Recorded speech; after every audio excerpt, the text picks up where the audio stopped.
Mirad que nadie os engañe por medio de filosofías y huecas sutilezas, según las tradiciones de los hombres, porque el Señor nos dice, y estad siempre preparados para presentar defensa y que sean entendidos en los tiempos. No os conforméis a este siglo, sino transformaos por medio de la renovación de vuestro entendimiento, para que comprobéis cuál sea la voluntad de Dios, agradable y perfecta. Entendiendo los tiempos. El homosexual, ¿nace o se hace? Es el tema que estaremos tratando en su programa Entendiendo los Tiempos, y tenemos con nosotros a Miguel Núñez. Bienvenido nuevamente, mi hermano. Gracias de nuevo, Eduardo. Hoy estás aquí como pastor y como doctor. Ya, bueno, gracias de nuevo por la oportunidad. Es un placer tenerte, mi hermano. Y tenemos a Salvador también, porque vamos a estar viendo el tema desde un punto de vista... ¿Y yo cómo estoy aquí? Bíblico, teológico y científico, las tres cosas. ¿Te gusta ahí cómo te salseo? Me encantó. Como todólogo. Sí, todólogo. Tú eres especialista en todo tipo de temas, por eso que tú siempre estás aquí con nosotros. Entonces vamos a ver el tema. No sé por qué me suena como relleno eso. No, mi hermano, tus aportes son muchos.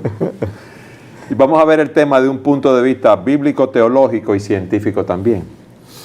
Miguel, ¿qué es la homosexualidad?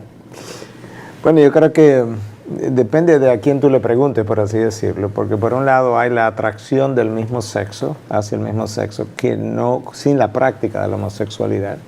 Entonces no quisiéramos poner a ese individuo en la misma sombrilla. Bajo la Eso es lo que llama la persona que tiene una orientación sexual. Una orientación, exacto, una orientación homosexual. Que puede tener deseo de tener relación, o le puede gustar una persona del mismo sexo. Correcto. Pero que no llega exacto. A nada en ese sentido. Y nunca la ha practicado. Okay. Entonces en esa persona no la podemos catalogar de homosexual, porque él ni siquiera la ha practicado, él simplemente tiene esa atracción. Y esto es un grupo. Y dentro de ese grupo incluso hay un grupo de ellos que sale de esa atracción en sus años de adolescencia. De hecho, yo he tenido varias confesiones de ese tipo y que hoy están casados y con hijos. De manera que de ahí que no queramos etiquetar a esos individuos de la misma manera. Cuando pensamos en el homosexual, estamos pensando en alguien que está en la práctica de la sexualidad con el mismo sexo. Entonces diríamos que ese es el homosexual. Alguien que no solamente se siente atraído hacia el mismo sexo, sino que también él practica el sexo con personas de su mismo género. Que puede incluir a los bisexuales también. Que pudiera incluir a los bisexuales también. Cuando hablamos de bisexual, obviamente es para simplemente decir que esta persona también tiene atracción por el sexo opuesto, pero él tiene una parte de su vida, de su estilo de vida, que es evidentemente homosexual. Entonces los incluye a ellos también. Miguel, científicamente hablando, ¿hay una predisposición genética hacia la homosexualidad? Tú sabes que eso se ha tratado de buscar, ha habido incluso gente interesada en encontrar tal predisposición y nunca ha sido posible. De hecho, en el año 1993, en la revista Science o Ciencia, que es una de las revistas más prestigiosas de Estados Unidos, se hizo una publicación acerca de ciertos hallazgos que habían aparecido en ciertas células de ciertas áreas del cerebro, específicamente el hipocampo, que aparentemente eran más grandes en pacientes homosexuales que en pacientes heterosexuales. En la misma revista, 6 años después, en el 99, investigadores de la Universidad de Ontario y de la Universidad de Stanford, Canadá y Estados Unidos, hicieron un reporte o un estudio que desmontaba el hallazgo anterior. Porque una de las bases del método científico es que alguien que no sea tú el descubridor pueda comprobar o duplicar lo que tú acabas de decir. Entonces ellos comprobaron que no, que en realidad no era cierto, que en pacientes homosexuales también habían personas con esas células a las que ellos se aludían pequeñas, y en pacientes heterosexuales habían personas que tenían esas células más grandes, de manera que las células fueran más grandes o más pequeñas no determinaba la orientación sexual. Y eso se enterró. De hecho, nadie ha vuelto a hablar de eso. En otra ocasión se habló del cromosoma Q28, de que había una normalidad en ese cromosoma y se denominó de esa manera. Eso también fue descartado. O sea, nunca ha habido un solo estudio. De hecho, el estudio más grande que se hizo, lo hizo el Dr. Hughes en la Universidad de Illinois, lo publicó en el año 2008.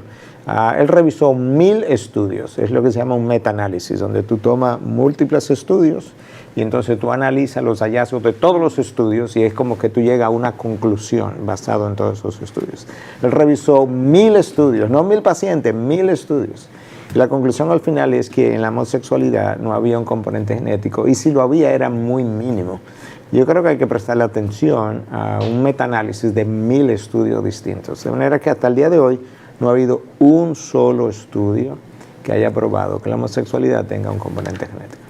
En una conferencia que tú diste, tú decías que el hombre es definido por un par de cromosomas XY y las mujeres XX. Así es. O sea que no hay ningún otro tipo de combinación en esos cromosomas.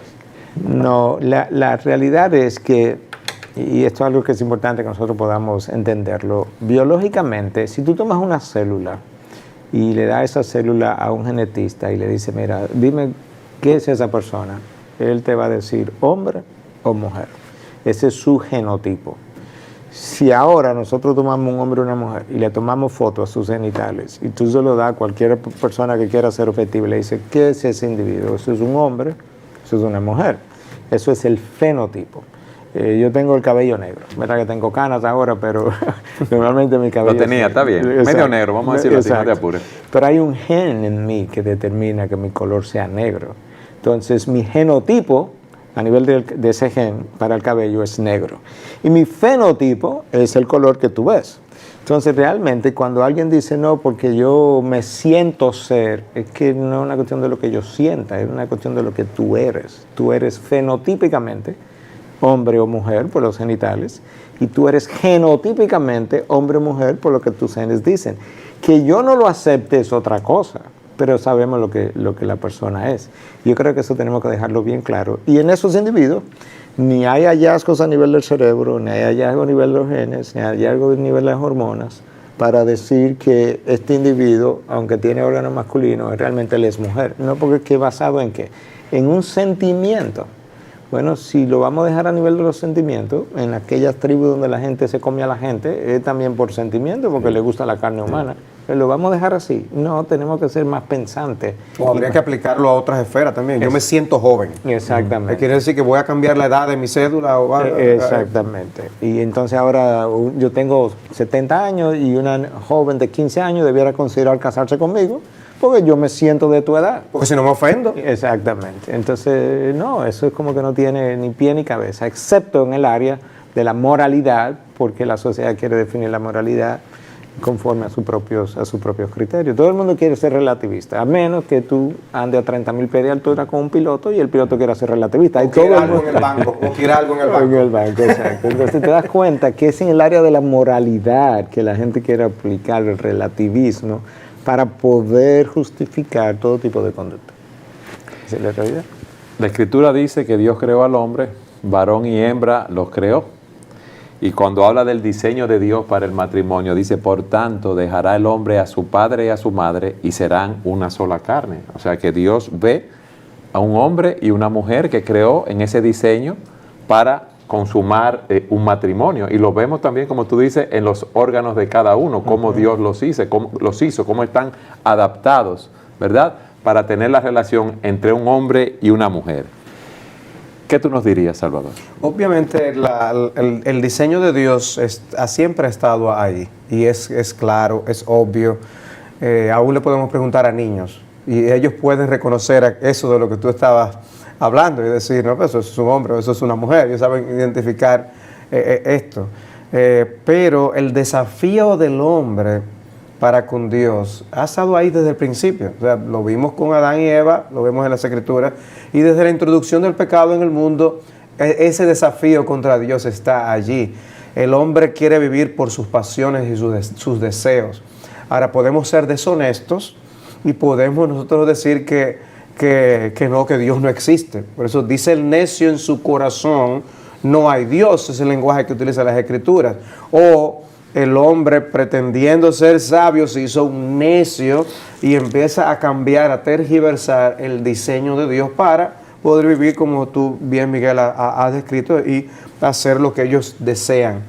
Y en ese sentido, el hombre se atreve a ir en contra del diseño de Dios, no sin que haya un precio que pagar al respecto. Por donde quiera que el hombre tergiverse el diseño de Dios, hay un precio que el hombre tiene que pagar. Y este tema de la homosexualidad o de el reto al diseño de Dios con respecto a la sexualidad del hombre también trae consecuencias a la persona, a los matrimonios, a los hijos y a la sociedad. Médicamente hablando, físicamente, ¿cuáles son las consecuencias de esa actividad homosexual? Tú sabes que en la década de los 90 esas consecuencias fueron ampliamente descritas, fueron publicadas, y el Centro de Control de Enfermedades de Estados Unidos tiene todas las estadísticas. Lamentablemente hoy en día, en vista de la promoción que queremos hacer al estilo de vida homosexual, esas estadísticas no se mencionan, pero están ahí. El estilo de vida homosexual tiene una cantidad enorme de consecuencias médicas conocidas y documentadas. Para comenzar, el promedio de vida del homosexual, sin contar con la enfermedad del HIV, sin el SIDA, es de un 8 a 20 años menos que el individuo de la población heterosexual. Eso lo documentó Canadá en el año 1997, lo publicó, y eso está establecido. La mortalidad de Canadá para el año 1997 para un paciente homosexual era la mortalidad que Canadá tenía en el año 1871. O sea, mucho más bajita. ¿Por qué? Porque es un estilo de vida que lleva una serie de consecuencias, incluyendo cánceres de diferentes tipos que están aumentados. Cáncer de la boca, cáncer del esófago, cáncer del ano, cáncer de los genitales, y en la mujer incluso cáncer del pulmón, cáncer de los ovarios, cáncer del endometrio. Todos esos cánceres están aumentados en la lesbiana y también en el paciente homosexual.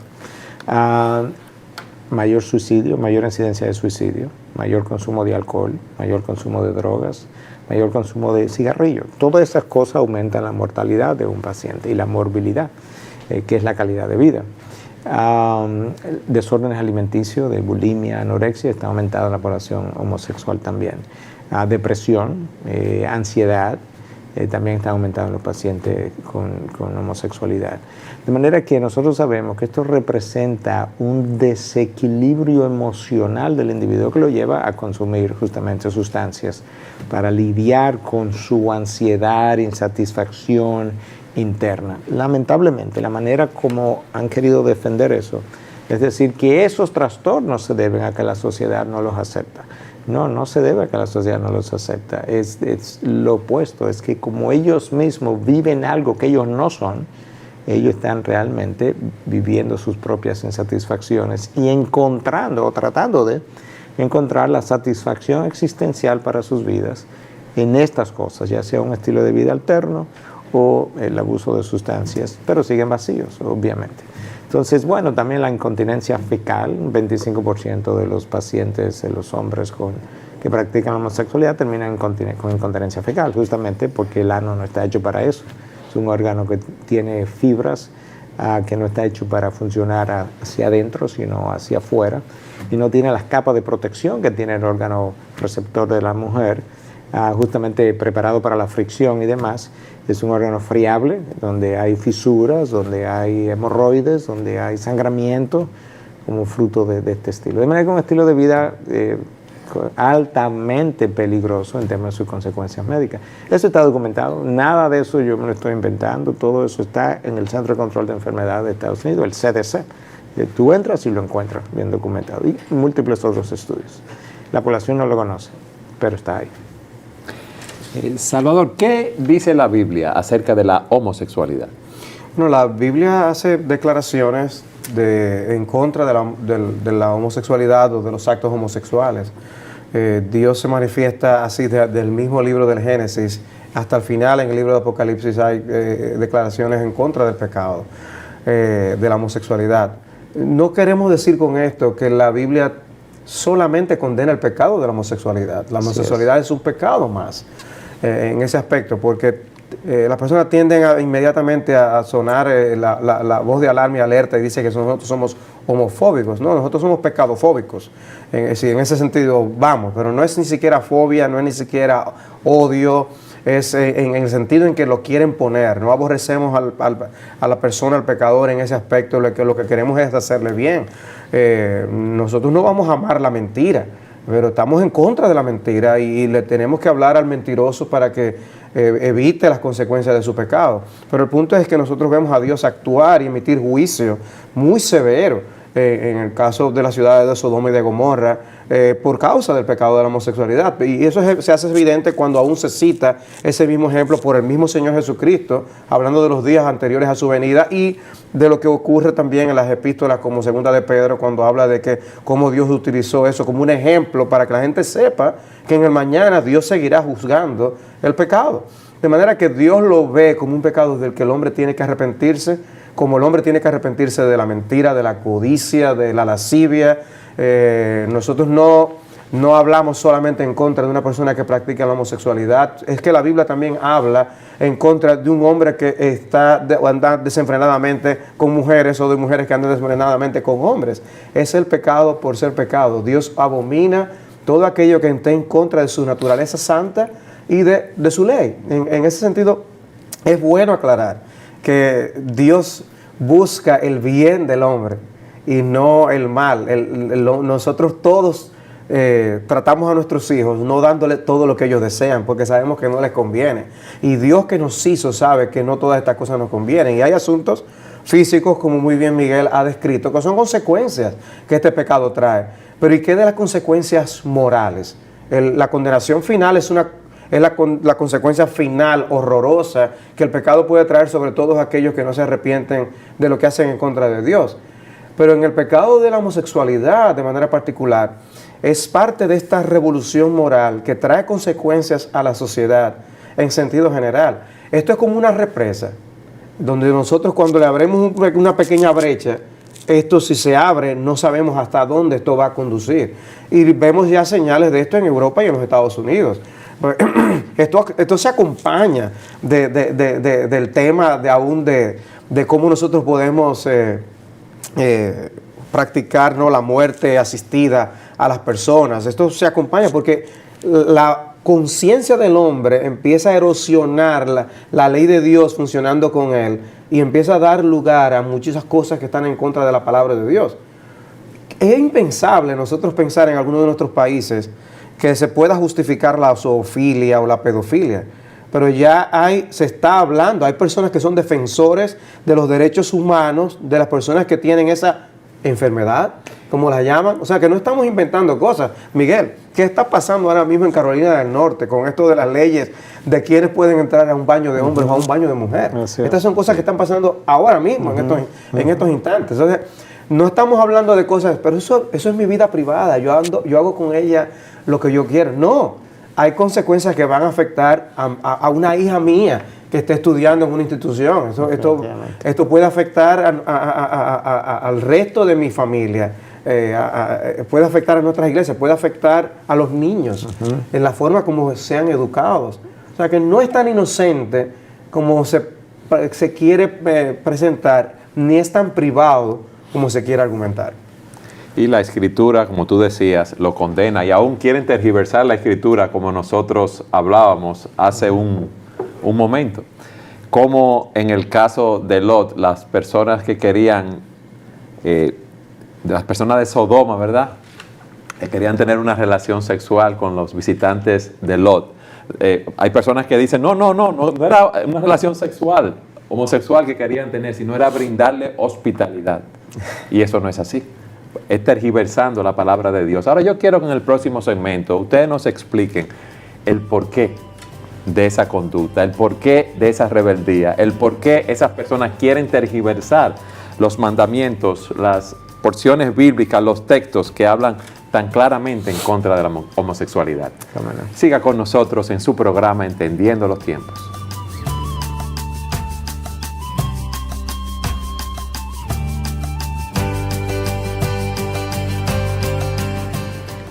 En el segmento anterior veíamos cómo una persona no nace homosexual conforme a lo que tú nos explicaste científicamente.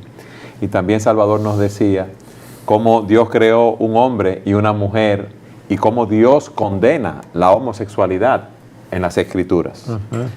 La pregunta que dejamos al concluir fue la causa de esta rebelión. ¿Por qué esas personas insisten en practicar la homosexualidad?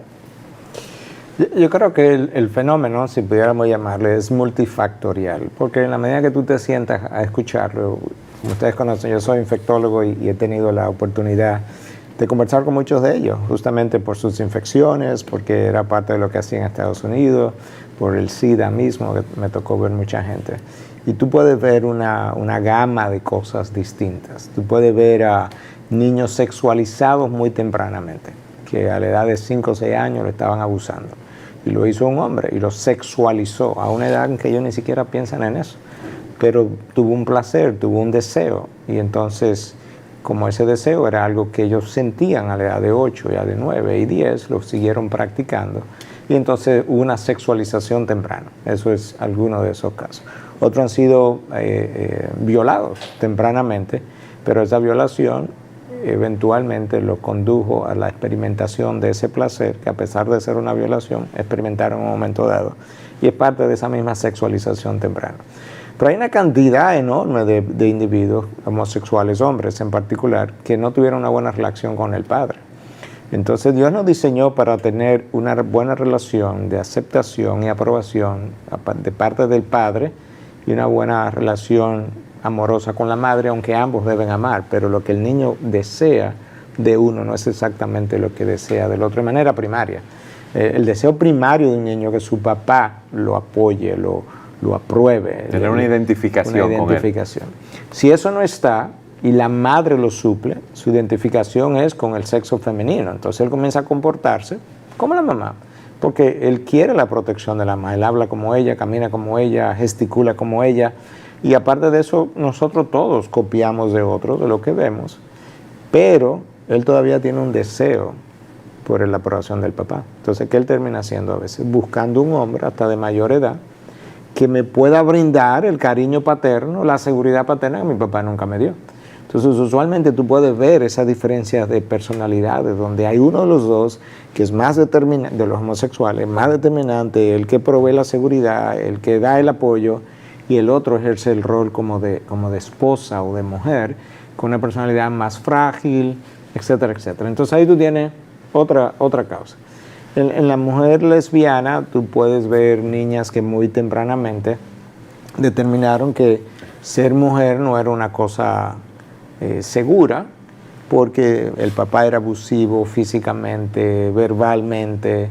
Entonces, como mujer, tratándose con el sexo opuesto, ella no se siente segura, porque la figura paterna no me brindó esa seguridad.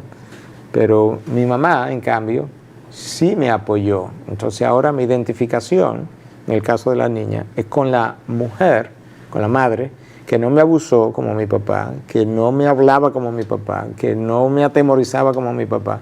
Entonces en el día de mañana yo no sé cómo relacionarme con los hombres. Los hombres me atemorizan. De hecho, la figura y el recuerdo que tengo es que ustedes son figuras inseguras para mí. Y entonces yo adquiero una identificación con una figura femenina que me pueda brindar lo que mi madre me dio. Entonces tú puedes ver que no queremos ser simplistas y decir, la causa es una cosa. Son múltiples causas, pero todas son externas al hombre. No es una cuestión genética ni médica. Es algo que a mí me ha ocurrido, es algo que a mí me pasa y me cambia y me transforma y me daña. Y lo mismo podemos decir con otras cosas. Hay gente que ha sido abusador de droga de los 12 años y lo estaban enseñando a usar droga. Yo conocí un joven drogadicto que a los 6 años ya era adicto. Y yo le pregunté, ¿cómo que tú eras adicto a los 6 años? ¿Tú no sabías lo que era la droga? Y dice, bueno, mi papá y mi mamá eran drogadictos y ellos me la inyectaban. Wow. Y él se hizo adicto antes de saber lo que era la droga. Entonces, de esa misma manera pasa con el sexo y pasa con los jugadores de casinos y pasa con una serie de cosas, de conductas aprendidas. De manera que, como Salvador decía hace un rato, no estamos singularizando ese pecado como el único pecado que afecta a la humanidad. No, hay múltiples, cientos de pecados distintos que afectan a la humanidad de manera distinta, con consecuencias distintas. Y esas son explicaciones, son explicaciones de por qué se adquieren esa conducta, se practica esa conducta. No necesariamente una justificación, es bueno aclararlo. Y hay salidas y formas de enfrentar estas cosas que vienen a la vida. Uno debe mencionar también el caso de la prevalencia de la pornografía, como en esa iniciación temprana en la sexualidad, muchas veces parte tiene que ver en cómo la gente se expone a la pornografía a temprana edad. Pornografía que ya incluye de una manera prevalente el homosexualismo. Cualquier búsqueda por internet fácilmente puede exponer a una persona a este tipo de visión, ¿no? Y por otro lado, ocurre con personas que son encarceladas y también se inician en una cárcel porque allí se practica y están encerrados con personas del mismo sexo. O sea que son explicaciones de que estas cosas ocurren. En el sentido ya teológico, nosotros tenemos la explicación, como la que ocurre en Romanos capítulo 1. Este pasaje habla de una acción. Este pasaje habla de una determinación del hombre. Dice que los hombres cambiaron la verdad de Dios por la mentira, adoraron y sirvieron a la criatura en lugar del Creador. Y luego dice en el versículo 26, Romanos 1, por esta razón Dios los entregó a pasiones degradantes, porque sus mujeres cambiaron la función natural por la que es contra la naturaleza. Y de la misma manera también los hombres, abandonando el uso natural de la mujer, se encendieron en su lujuria unos con otros, cometiendo hechos vergonzosos, hombres con hombres, y recibiendo en sí mismos el castigo correspondiente a su extravío. Y dice, y así como ellos no tuvieron a bien reconocer a Dios, Dios los entregó a una mente depravada. O sea, que ellos, ¿dónde inicia todo esto? En no reconocer a Dios como Dios, en no reconocer el señorío de Dios sobre sus propias vidas. Y la raíz fundamental se encuentra en unos versículos anteriores, de que los hombres, aunque conocieron a Dios, no le honraron como a Dios. O sea, ¿qué debe hacer el hombre? Reconocer que Dios está allí. Lo que está diciendo el apóstol Pablo es, todo hombre tiene un conocimiento de Dios. Todo hombre tiene un conocimiento fundamental de que Dios existe y de que nos debemos a Él. Ahora, el hombre va a detener, como dice el versículo 18, a tratar de aplastar la verdad de Dios con la mentira, de una manera que yo pueda vivir según mis deseos y según mis antojos. Yo necesito deshacerme de la idea del Dios de las Escrituras, o fabricar a un Dios a mi propia imagen que acomode al estilo de vida que yo quiero tener. Por eso es muy fácil para el hombre crear una religión que le conviene. El hombre es un fabricante de dioses, es un fabricante de ídolos. Y normalmente lo hacemos como en la forma que nos permite estar cómodos. Y bueno, si yo fabrico un Dios a mi comodidad, me va a permitir ser religioso y al mismo tiempo tener 2 o 3 mujeres. Yo fabrico un Dios a mi imagen y me va a permitir al mismo tiempo ser un mentiroso. Yo digo mentiras blancas. El Dios mío me permite decir mentiras en contextos que me convienen. Pues lo mismo con la sexualidad. Yo puedo fabricar a un Dios que me permita sentirme que estoy bien religiosamente hablando y que yo puedo morir y estoy bien con ese Dios, pero pues me permite practicar según los antojos y los deseos del corazón. Entonces lo que tú dices es que esa práctica homosexual es fruto del pecado del hombre, de no reconocer la soberanía de Dios en su vida, de no adorar al Dios de los cielos, de querer adorarse a sí mismo. O sea que eso es algo de su propia elección por haberle dado la espalda a Dios, vamos a decirlo así. No quiero ignorar o minimizar la batalla contra el pecado que todo ser humano tiene. O sea, una persona puede tener deseos tras el alcohol, pero eso no significa que tiene que ser alcohólico. Y hay personas que tienen más o menos control de lo que beben, qué beben y cuánto beben. Y hay consecuencias de eso. Con la sexualidad es similar y debemos meternos en el tema de las inclinaciones que una persona puede tener aún por el sexo opuesto, cosas que pueden ser refrenadas. Yo no tengo que practicar todo deseo que ocurre a mí. Yo puedo tener un deseo de decir una mentira en un momento dado para librarme de una consecuencia. Eso no significa que yo debo decirla. Claro. Y si me refrené de decirla, qué bueno. Y hay bendición de parte de Dios en cuanto a eso. O sea que hay ciertamente quizás más predisposición en una persona a ser alcohólico que lo que pueda haber en otra persona. Y con los deseos sexuales ocurre lo mismo. O sea que sí, el yo negar a Dios y el pecado en sentido general nos lleva a tomar esas decisiones. ¿Qué incluyen el que una persona sea un practicante homosexual? Un par de cositas nada más para seguir hablando de lo mismo que ya Salvador mencionó. Él comenzó hablando de la pornografía. Eso es un área importante porque cuando nosotros nos exponemos al sexo y al sexo ilícito y tempranamente, nosotros vamos a querer seguir experimentando cosas nuevas. Entonces, si un niño comienza a ver pornografía a los 10 años, a los 12 la comienza a practicar, a los 15 quizás tiene 2 mujeres incluso juntas, como hoy lamentablemente se ve, a los 18 él se cansó de todo lo que es la heterosexualidad, ya él quisiera como tener otra experiencia. Experimentar distinta, cosas nuevas. como pasa con las drogas, o sea, hay gente que comienza con el alcohol y luego pasa la marihuana y de ahí pasa la cocaína y luego la heroína, pero que ya él pasó por toda esa gama de placeres. Entonces yo tengo como que ver qué otra cosa hay y eso es como las drogas se han diversificado, es en la búsqueda de la experiencia nueva, distinta.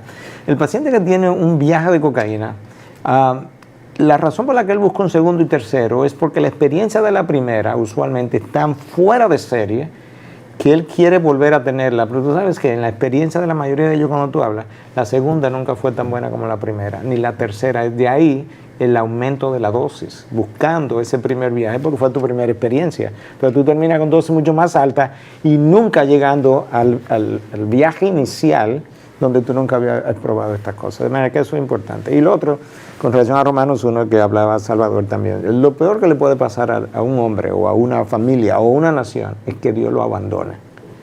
O sea, la razón por la que nosotros no somos peores de lo que somos es porque Dios no nos ha abandonado. O sea, la conciencia, el Espíritu Santo por un lado, y la misma conciencia, aún el incrédulo, es un factor retenedor de tus malas acciones. Pero si Dios te abandona, que no es que te empuja, es simplemente dice, Salvador, Eduardo, ¿tú quieres ir en esa dirección? Pues vete. Tú quieres vivir satisfaciendo tu propio placer, Exacto. sigue por ahí. Tú lo puedes hacer, yo te voy a dejar tranquilo. Y esa es la cascada de Romanos 1, de pecado. Hay una cantidad de pecados enorme que el abandono de Dios, bueno, haz lo que tú quieras. Eso es lo peor que le puede pasar a una sociedad. Hemos visto hasta aquí cómo un homosexual no nace homosexual y hemos visto los principios bíblicos que dice la Biblia acerca de la homosexualidad y la causa fundamental teológica de esa homosexualidad, que es una rebeldía del hombre contra Dios, ha dado la espalda a Dios y como tú dices, Dios lo ha dejado en sus propios caminos, en los caminos del hombre, buscando satisfacerse, pero es un camino que nunca lo va a satisfacer. Yo quiero que en el próximo segmento ustedes nos hablen, les digan a esas personas que están luchando con ese pecado de homosexualidad, le hablen de la esperanza que hay en Jesucristo y cómo salir de ahí. Amén. Sigan con nosotros en su programa Entendiendo los Tiempos.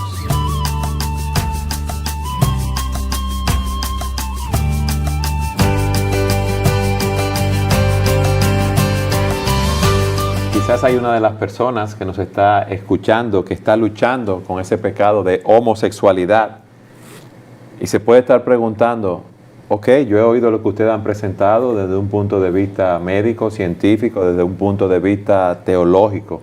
¿Es que yo siempre seré así? Se pregunta esa persona. ¿Hay esperanza para mí? ¿Qué ustedes le dirían? Bueno, definitivamente. En el Señor siempre hay esperanza para salir de la prisión de pecado en la que te encuentres. No importa si es la homosexualidad o algún otro pecado dentro de la heterosexualidad. Pero específicamente, cuando Pablo le escribe a los Corintios en la primera carta, capítulo 6, 9 al 11, le dice que le señala una serie de cosas y dentro de eso están homosexuales. Dice, esto erais. Algunos. ¿Te lo leo? Permítame. Lo tengo aquí delante de mí. Excelente. Dice, no os dejéis engañar. O sea, eso es algo en lo que la gente suele estar engañada. Exactamente. Dice, no os dejéis engañar, ni los inmorales, ni los idólatras, ni los adúlteros, ni los afeminados. O sea, que no solamente en contra de los homosexuales. O sea, ni los adúlteros, ni los afeminados, ni los homosexuales, ni los ladrones, ni avaros, etcétera, heredarán el reino de Dios. Y esto erais algunos de vosotros, pero fuisteis lavados, pero fuisteis santificados, pero fuisteis justificados en el nombre del Señor Jesucristo y en el Espíritu de nuestro Dios.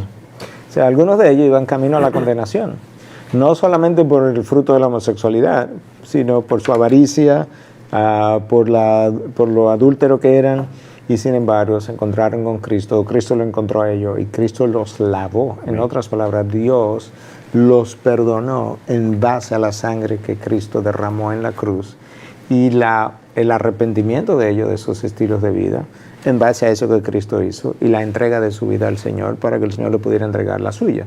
Entonces, definitivamente que hay esperanza para el homosexual, pero él tiene que querer cambiar, porque eso es algo que es verdadero de todo pecado. Si yo no quiero cambiar, ¿quién me puede ayudar entonces? Si yo no quiero dejar lo que yo disfruto, entonces eso es uno de los problemas, que la gente, nadie sale de la homosexualidad. Bueno, es que depende de cómo tú quieres salir. Si es que yo un día me acuesto homosexual y me despierto al otro día heterosexual, no, así no va a pasar. Ni porque se lo haya pedido a Dios, aunque Dios puede haber hecho un milagro como ese. Usualmente es una decisión que yo tomo y luego entonces, en este caso, voy donde Dios, que es quien me puede perdonar de mi pecado y librarme de las amarras del pecado y ayudarme a luchar ahí en adelante, porque todo el mundo que sale de un estilo de vida, no importa si es del cigarrillo, del alcohol, de la droga o del que es adúltero, va a luchar muchas veces después de salir para no regresar ahí. De manera que el hecho de que esa persona un año después tenga cierta atracción por el mismo sexo no implica de que nadie sale de esto. No, es que es parte de un estilo de vida que viviste, del cual ahora tú tienes que seguirte alejando, y en la medida en que te alejas, pues esas atracciones van a ir mermando.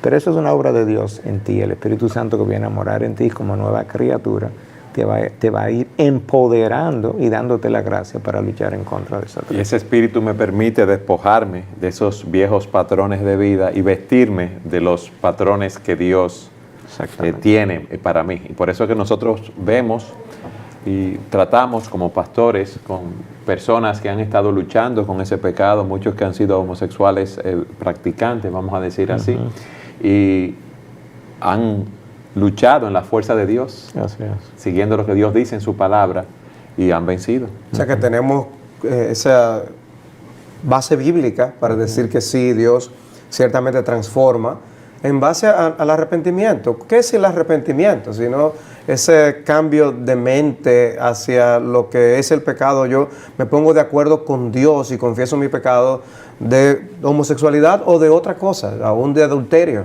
Y es la de nueva determinación de no seguir en ese patrón de pecado. Hay un deseo de cambiar. Pero la Biblia no solamente nos da esa base bíblica para esa esperanza de cambio, sino que también vemos en nuestros mismos ministerios vidas transformadas, vidas en las que el Evangelio ha hecho esa transformación.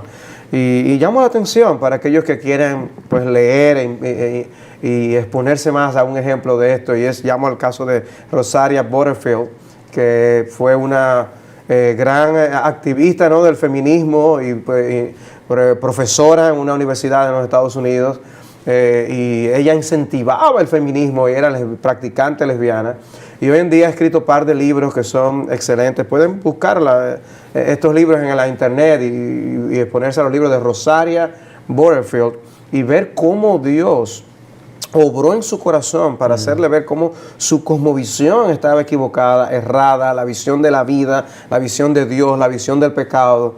Y fue como Dios le trajo liberación, le trajo un nuevo entendimiento, una nueva luz acerca de su propia sexualidad y de su función de ella como mujer. Y es maravilloso leer ese testimonio de la gracia de Dios obrando en una persona que fue precisamente una practicante y que diseminaba estas convicciones en sus estudiantes.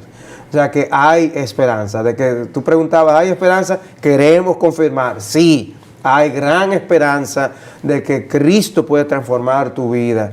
¿Son reales tus deseos? ¿Son reales las tentaciones? Son reales, son ciertísimas. Pero más cierta todavía es el hecho del poder de Jesucristo para librarte del pecado y de sus consecuencias. Y para no ponernos nosotros como por encima de los hombres, el homosexual necesita lo mismo que nosotros hemos necesitado. Amén. Arrepentimiento y perdón de Dios. La gracia de Dios Eso operando en nuestras vidas. Amén. Sin eso, ni ellos ni nosotros podemos entrar a los cielos. En el caso de esa señora Rosaria Butterfield, ella, tengo entendido que hubo un pastor y su esposa que la invitaban a su casa y le mostraron el amor cristiano y fueron trabajando con ella, mostrándole el amor. No fueron homofóbicos, no la rechazaron, sino que le mostraron el amor de Jesucristo, y es lo que nosotros debemos hacer. Tras tener sabiduría en la forma como abordamos estos casos. Yo creo que nosotros debemos orar, que Dios nos ponga en contacto con esas personas a las que le podemos hacer bien. A veces no oramos por eso, y Dios puede traer en nuestro camino experiencias interesantes a quienes ministrar. En este caso, a mí no se me olvida ni el nombre del pastor, el pastor Ken.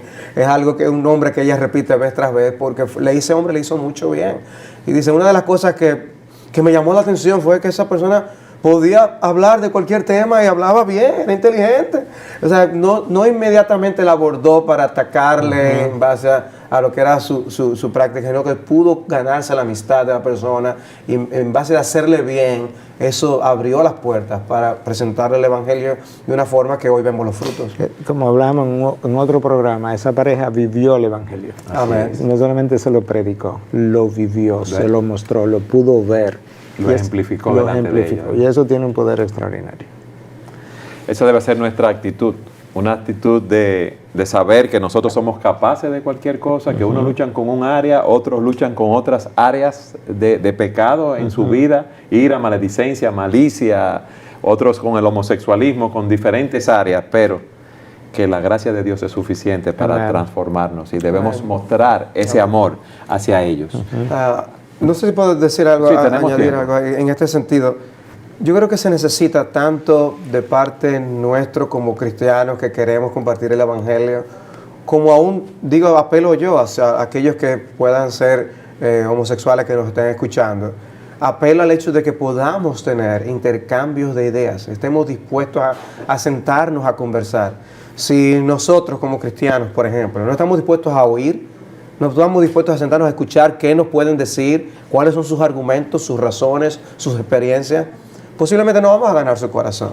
Pero también apelo a aquellos que sean practicantes homosexuales que estén allí, que no salten, brinquen y piensen que es un ataque a la persona porque hablemos de que no estamos de acuerdo con el estilo de vida, sino que podamos aprender a debatir, a sentarnos, a conversar estas cosas, porque no va a ser huyendo de la verdad que vamos nosotros a encontrar bien.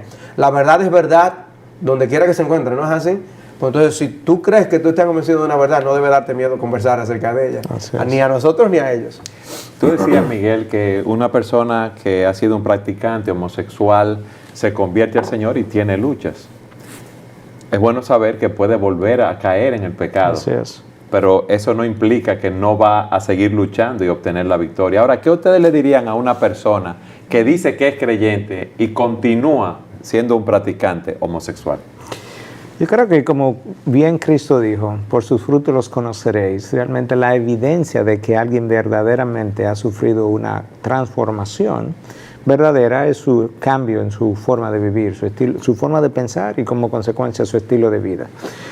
Obviamente tú pudieras tener una caída, como le puede pasar a un alcohólico que 3 años después tuvo una caída, o año y medio después, o 6 meses después. Pero ese no es su estilo de vida. Su estilo de vida es ya sobrio, es un estilo de vida donde él no toma. Pero un día tuvo una caída. Entonces eso es diferente a lo que antes lo caracterizaba. Entonces aquella persona que realmente permanece en su estilo de vida homosexual y al mismo tiempo permanece llamándose cristiano, realmente está viviendo una contradicción, porque él vive un diseño contrario al Señor a quien invoca. El Señor a quien invoca es Cristo, y Él tiene un diseño para la sexualidad, tiene un diseño para cada cosa.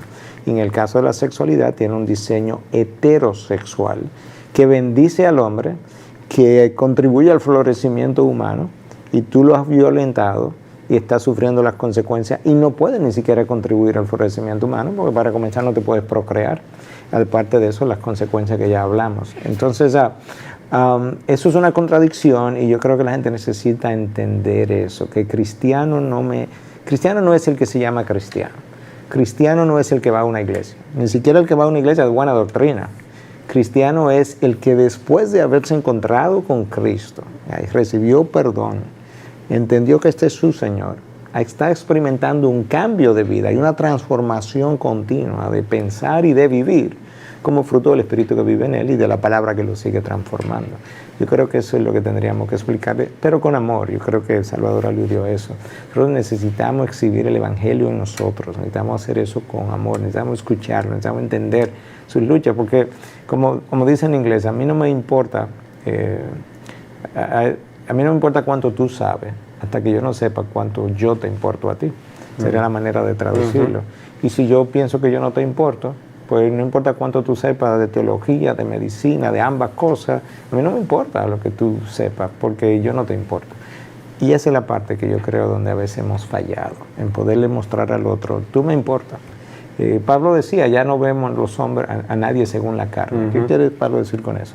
Yo conocí a Cristo según la carne, ya lo conocimos así, pero ya no conocemos a nadie según la carne. ¿Por qué? Porque anterior a mi conversión, yo pudiera ver, no debiera, pero vamos a pensar como médico, tú pudieras ver un paciente como un cliente, ¿no? Pero que ahora de que tú eres cristiano, eso no es un cliente, eso es un potencial converso para el Señor. Y el homosexual no es un pecador simplemente, porque yo también lo soy. Él es un potencial converso para el Señor. Entonces nosotros no podemos seguir viéndolo según la carne, tenemos que seguirlo viendo según Cristo los ve, potenciales conversos para el reino de los cielos. Amén. Por otro lado, o sea, podemos tener a una persona que ha hecho esa profesión de fe, es un creyente y fue un practicante homosexual en el pasado. ¿Significa que todo vestigio de sus deseos ha sido eliminado? Pudiera ser, que eso Dios puede hacer esa obra, pero no necesariamente. Correcto. Ahora, el tener una tentación no es pecar.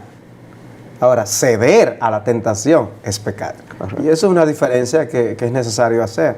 Y en ese aspecto, un creyente puede tener luchas con tentación de una persona que haya tenido esa atracción hacia el sexo opuesto, puede tener deseos de esta atracción todavía, pero ya él tiene el Espíritu de Dios que le ayuda a luchar y a darle muerte a esas pasiones y esos deseos, como todos nosotros tenemos que dar muerte a las pasiones y deseos pecaminosos en otras esferas de la vida. Puede ser que una persona no haya sido homosexual, pero como heterosexual puede tener deseos y pasiones tras el sexo opuesto, que no son santas tampoco. Por eso el Señor Jesucristo habló tan claramente al decir que el que tiene lujuria o desea a una mujer que no es la suya, ya adulteró con ella en su corazón. Entonces nosotros, ¿qué debemos hacer? ¿Amamantar esos deseos? ¿Añoñarlos y deleitarnos en ellos? No. El verdadero creyente va a tratar de dar muerte, de hacer que su mente se vaya a pensar en todo lo bueno, todo lo amable, todo lo justo, Filipenses 4:8. Va a tratar de él ponerse a no vivir en ociosidad, que es el taller del diablo en nuestras mentes, sino dedicarse a lo santo, a practicar la virtud contraria al vicio que antes me caracterizaba. Amén. Qué bueno es saber que hay esperanza. Así es. Como dice 1 Corintios 10:13, no os ha sobrevenido ninguna prueba o tentación que no sea común a los hombres. Ya hay otros que han pasado por esas luchas, han estado ahí.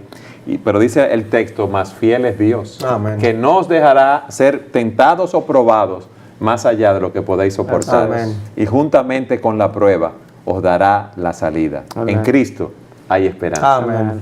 Si alguno está en Cristo, nueva criatura es. Las cosas viejas pasaron, he aquí todas son hechas nuevas y todas pueden ser hechas nuevas en tu vida. Si tú vas a los pies de Cristo en arrepentimiento y fe, confesándolo como tu Salvador y el Señor de tu vida. Mis hermanos, gracias por haber estado en el programa. No, gracias a ustedes de nuevo y qué bueno que pueden seguir ayudando al que escucha a entender los tiempos, porque estos son tiempos difíciles y esta es una dificultad en la que estamos involucrados hoy en día. La homosexualidad como un estilo de vida alterno, según algunos, o es la homosexualidad un estilo de vida que trae consecuencias al individuo, a las familias, a la sociedad. Y qué bueno que tuvimos la oportunidad de poder hablar de todas esas cosas. Amén. Gracias por haber estado con nosotros. Nos vemos en el próximo programa.